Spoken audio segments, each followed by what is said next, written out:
প্রিয় বন্ধুরা, বিগত 3টি ভিডিওতে আমরা টেন্স বা ক্রিয়ার কাল বিষয়ে প্রাথমিক আলোচনা সমাপ্ত করেছি। এর উপর আরও আলোচনা পরবর্তীতে হবে। এবার ভয়েস বিষয়ক আলোচনা শুরু হতে যাচ্ছে।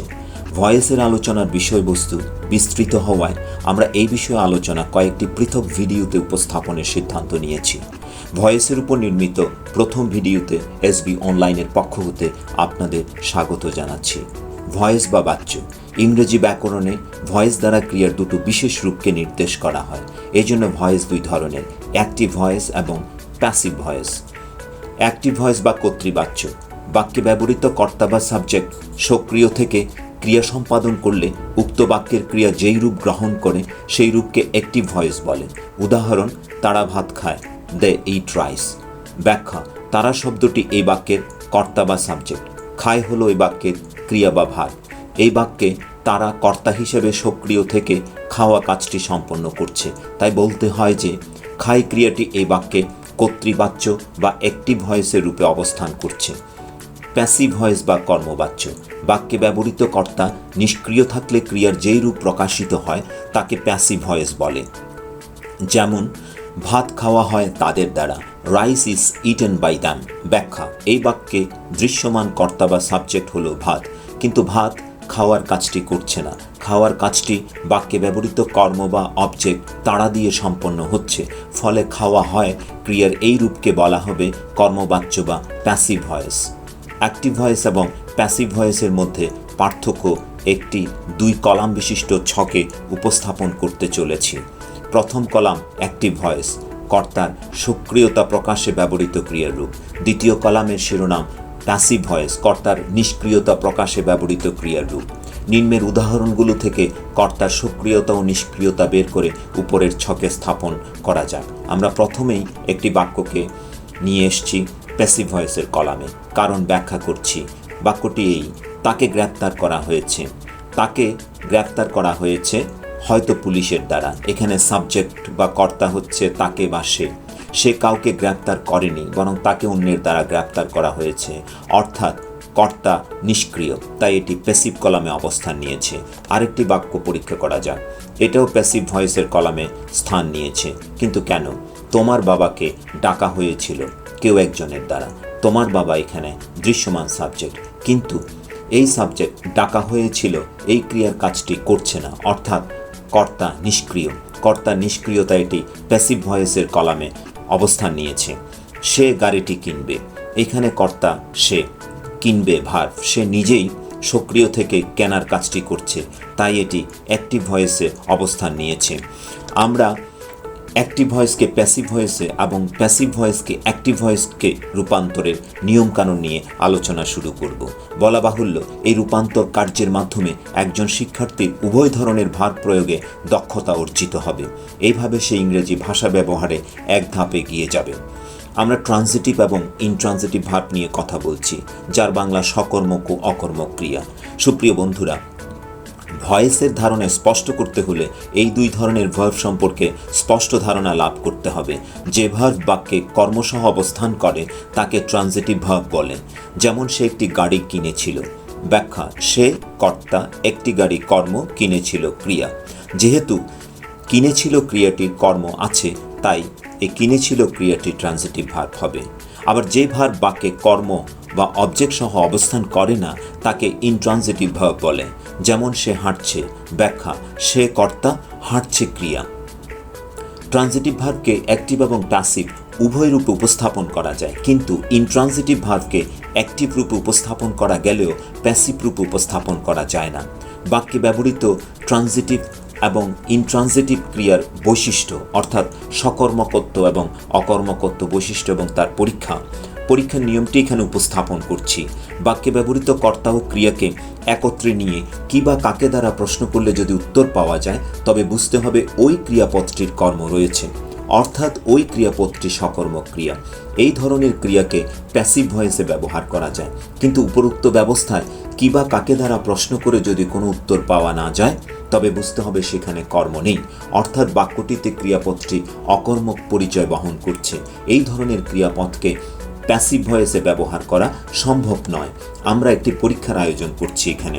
সে একটি বই কিনেছিল। প্রশ্ন, সে কি কিনেছিল? উত্তর, একটি বই। ফলাফল, কি দ্বারা প্রশ্ন করে উত্তর পাওয়া গেছে, অর্থাৎ এই বাক্যে ক্রিয়াপদটি কর্মসহ অবস্থান করছে, অর্থাৎ এটি একটি সকর্মক বা ট্রানজিটিভ ভার্ব। সিদ্ধান্ত, এই বাক্যটিতে সকর্মক ক্রিয়া আছে বিধায় এই ক্রিয়াকে প্যাসিভ ভয়েসে ব্যবহার করা যাবে। Active, he bought a book. Passive, a book was bought by him. দ্বিতীয় বাক্যের পরীক্ষা চালাচ্ছি। সে তার ভাইকে ডেকেছিল। প্রশ্ন, সে কাকে ডেকেছিল? উত্তর, তার ভাইকে। ফলাফল, কাকে দ্বারা প্রশ্ন করে উত্তর পাওয়া গেল, অর্থাৎ এই বাক্যে কর্ম আছে। সিদ্ধান্ত, ডেকেছিল একটি সকর্মক ক্রিয়া বা ট্রানজিটিভ ভার্ব, একে প্যাসিভ ভয়েসে ব্যবহার করা যাবে। অ্যাক্টিভে বলছি, he called his brother. Passive, his brother was called by him. তৃতীয় বাক্যের উপর পরীক্ষা চালাবো। সে আমাকে একটি বই দিয়েছিল। প্রশ্ন, সে কাকে দিয়েছিল? উত্তর, আমাকে। আরেকটি প্রশ্ন করা যায়, সে কি দিয়েছিল? উত্তর, একটি বই। ফলাফল, কি এবং কাকে দ্বারা প্রশ্ন করে দুটো পৃথক উত্তর পাওয়া গেল, অর্থাৎ এখানে দুটো কর্ম আছে। সিদ্ধান্ত, এই বাক্যটিতে সকর্মক ক্রিয়া আছে বিধায় এই ক্রিয়াকে প্যাসিভ ভয়েসে ব্যবহার করা যাবে। Active, he gave me a book. Passive দুটো, যেহেতু অবজেক্ট দুটো। I was given a book by him। দ্বিতীয় passive, a book was given to me by him। চতুর্থ বাক্যের উপর পরীক্ষা চালাচ্ছি।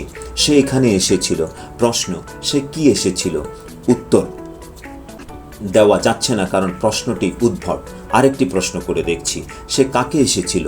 প্রশ্নটি উদ্ভট, উত্তর দেওয়া যাচ্ছে না। ফলাফল, কি বা কাকে দ্বারা প্রশ্ন করে কোনো উত্তর পাওয়া গেল না, অর্থাৎ এটি একটি অকর্মক ক্রিয়া বা ইনট্রানজিটিভ ভার্ব। সিদ্ধান্ত, এই বাক্যটিতে সকর্মক ক্রিয়া নেই বলে এই বাক্যের ক্রিয়াপদটিকে প্যাসিভ ভয়েসে ব্যবহার করা যাবে না, শুধু অ্যাক্টিভ ভয়েসে ব্যবহার করা যাবে। তা আমরা উপস্থাপন করেছি। হি কেম হিয়ার। প্যাসিভ দাঁড়িয়ে গেছে প্রশ্নবোধক চিহ্নের সামনে। বাক্যের শেষ অংশকে কর্ম ধরে নেয়ার ভ্রান্ত ধারণা থেকে বের হয়ে আসতে হবে আমাদের। কর্ম পাওয়ার জন্য কি বা কাকে দ্বারা প্রশ্ন করে বাক্যে উত্তর খুঁজুন। উত্তর পাওয়া গেলে বুঝতে হবে সংশ্লিষ্ট বাক্যে ক্রিয়া কর্মসহ অবস্থান করছে, না পেলে বুঝতে হবে ওই বাক্যে ক্রিয়া কর্মহীন হয়ে আছে।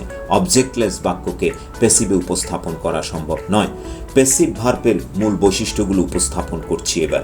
প্যাসিভ ভয়েস প্রকাশকারী ভার্বের প্রধান বৈশিষ্ট্য হলো এই যে এর একটি অক্সিলিয়ারি ভার্ব, আসলে বিভার্ব বা সাহায্যকারী ভার্ব অবশ্যই থাকবে এবং মূল ভার্বের পাস্ট পার্টিসিপল রূপ হবে। উল্লেখ্য যে অ্যাক্টিভ ভয়েসের ভার্ব গঠনে কিছু কিছু ক্ষেত্রে সাহায্যকারী থাকে না, কিন্তু প্যাসিভ ভয়েস কখনো সাহায্যকারী ভার্ব ছাড়া গঠিত হতে পারে না। আমরা একটি উদাহরণ বাক্য এখানে উপস্থাপন করছি। The car was bought last year. গাড়িটি গত বৎসর কেনা হয়েছিল। এখানে প্যাসিভ ভার্বকে আমরা ফোকাস করেছি ভিন্ন রঙে। এই প্যাসিভ ভার্বের দুটো উপাদান আমরা নিচে উপস্থাপন করছি লাল রঙে। ওয়াজ হচ্ছে সাহায্যকারী ক্রিয়া, এটি পরিবর্তনশীল নিয়ম, কারণ কালভেদে পরিবর্তিত হয়ে যাবে। But past participle form of verb, এটি স্থির নিয়ম, কারণ যে কোনো কালে অপরিবর্তিত থাকবে। অর্থাৎ আমরা এখান থেকে একটি সিদ্ধান্তে আসছি যে প্যাসিভ ভার্ব প্রয়োগে দুটো অংশ থাকবে, একটি সাহায্যকারী আর একটি মূল ভার্বের পাস্ট পার্টিসিপল রূপ। মূল ভার্বের পাস্ট পার্টিসিপল রূপটা ফিক্সড আর সাহায্যকারীটি কালভেদে রূপান্তরিত হবে বা পরিবর্তিত হবে। টেন্স অনুসারে প্যাসিভ ভার্ব নির্মাণে ব্যবহৃত সাহায্যকারী ক্রিয়ার তালিকা হলুদ কলাম দুটিতে উপস্থাপন করেছি। অপর চারটি কলামে সাহায্যকারীগুলোর প্রয়োগ দেখানো হয়েছে। সুপ্রিয় বন্ধুরা, আমরা আহ্বান জানাবো আপনারা আপাতত এখানে হলুদ কলাম দুটি লক্ষ্য করবেন। প্রেজেন্ট ইনডেফিনিটের বাক্য, একটি বাক্যকে প্যাসিভে নিতে গেলে সাহায্যকারী এম ইজ আর এর একটি বসবে। প্রেজেন্ট কন্টিনিউয়াসের ক্ষেত্রে বসবে am being, is being, are being এর যে কোনো একটি। প্রেজেন্ট পারফেক্টের ক্ষেত্রে বসবে হ্যাজ বিন অথবা হ্যাভ বিন এর একটি। পাস্ট ইনডিফিনিটের ক্ষেত্রে বসবে ওয়াজ অথবা ওয়ার। পাস্ট কন্টিনিউয়াসের ক্ষেত্রে বসবে ওয়াজ বিইং, ওয়ার বিইং এর যে কোনো একটি। পাস্ট পারফেক্টের ক্ষেত্রে বসবে হ্যাড বিন। ফিউচার ইনডেফিনিটের ক্ষেত্রে বসবে উইল বি অথবা শ্যাল বি এর যে কোনো একটি। ফিউচার কন্টিনিউয়াসের জন্য বসবে উইল বি বিইং অথবা শ্যাল বি বিইং এর মধ্যে একটি। ফিউচার পারফেক্টের জন্য বসবে উইল হ্যাভ বিন অথবা শ্যাল হ্যাভ বিন এর মধ্যে যে কোনো একটি। আমরা অ্যাক্টিভ ভয়েসকে প্যাসিভ ভয়েসে রূপান্তরের ধাপসমূহ নিয়ে এখন কথা বলছি। আমরা শুরুতে একটি অ্যাক্টিভ ভয়েসের বাক্য উপস্থাপন করছি। হি ate rice. He subject, at verb, rice object. এবার প্যাসিভে যাওয়ার জন্য প্রথম ধাপটি আমরা উপস্থাপন করেছি। এই ধাপে আমরা অ্যাক্টিভ ভয়েসের অবজেক্টকে প্যাসিভ ভয়েসের সাবজেক্ট করতে হবে বলে ঘোষণা দিচ্ছি এবং নিচে আমরা ফার্স্ট স্টেপটি এই বাক্যের রাইস অবজেক্টটিকে সাবজেক্ট হিসেবে আনার জন্য রেডি রেখেছি। দ্বিতীয় ধাপে নাম্বার, পার্সন এবং টেন্স অনুসারে একটি বিভার বসাতে হবে। যেহেতু ভার্বটি পাস্ট ইনডিফিনিটে আছে, তাই আমরা ওয়াজ ওয়ার থেকে ওয়াজকে সিলেক্ট করেছি, রাইসকে থার্ড পার্সন সিঙ্গুলার ধরে। এবার আমরা 3 নম্বর ধাপের দিকে যাচ্ছি। এখানে মূল ক্রিয়ার পাস্ট পার্টিসিপল রূপ বসাতে হবে বলে উপরে ঘোষণা দিয়েছি। নিচে এইটের পাস্ট পার্টিসিপল রূপ ইটেন আমরা উপস্থাপন করেছি। চতুর্থ ধাপ, অর্থবিচারে একটি প্রেপোজিশন বসাতে হয়। অধিকাংশ ক্ষেত্রে বাই বসে, আমরা এই ক্ষেত্রেও বাই হিসাব করে রেখেছি। এরপরের পঞ্চম ধাপে আমরা অ্যাক্টিভ ভয়েসের সাবজেক্টকে প্যাসিভ রূপ উপস্থাপন করছি। এখানে অ্যাক্টিভ ভয়েসের সাবজেক্ট হি হওয়ায় তার অবজেক্ট রূপ আমরা হিম রেডি রেখেছি। এবার পুরো বাক্যটির আমরা প্যাসিভ বা ফাইনাল রূপ উপস্থাপন করেছি, rice was eaten by him. সুপ্রিয় বন্ধুরা, আজকের ভিডিওতে অ্যাক্টিভ প্যাসিভ ভয়েসের মূল বৈশিষ্ট্য সহ ভয়েস চেঞ্জ করতে গৃহীত ধারাবাহিক ধাপগুলো নিয়ে আলোচনা হলো।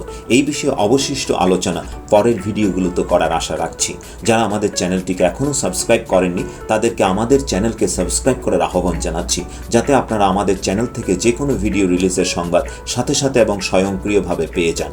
যারা ইতিমধ্যে আমাদের চ্যানেলকে সাবস্ক্রাইব করেছেন, তাদেরকে অনেক অনেক ধন্যবাদ। ভিডিওটি ভালো লাগলে লাইক দিবেন এবং শেয়ার করবেন। আমাদের পরবর্তী ভিডিওটি দেখার আগাম আমন্ত্রণ জানিয়ে বিদায় নিচ্ছি।